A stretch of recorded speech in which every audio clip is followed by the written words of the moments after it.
వందనాలండి మీ అందరికీ.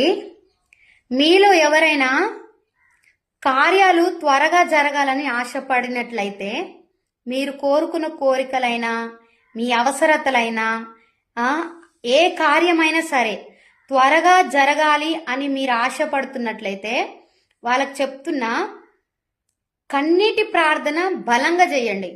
ఎందుకంటే ఎంత కన్నీళ్లు విడిస్తే దేవుడు హృదయం అంత జల్దీ కదిలింపబడుతుంది.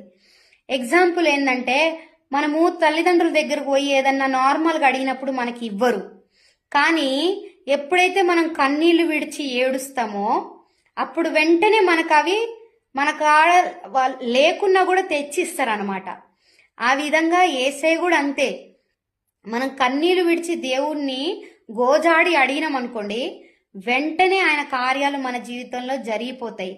హన్నా కూడా అంతే కదా. బైబుల్లో ఎప్పుడైతే కన్నీళ్లు విడిచి ప్రార్థించిందో గర్భఫలం కోసము, అప్పుడు దేవుడు ఏం చేసిండు, మంచిగా సమూయేల్ని ఆమె గర్భమునందు ఇచ్చి ఒక ప్రవక్తగా మార్చింది.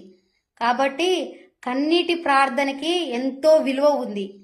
కాబట్టి కన్నీళ్లు ప్రార్థన చేసి మీ కోరికలైనా మీ అవసరతలైనా మీ ఏదైనా సరే దేవుణ్ణి అడుక్కోండి, ఖచ్చితంగా ఇస్తాడు. వెంటనే మీ కార్యాలు జరిగిపోతాయి. ఓకేనా?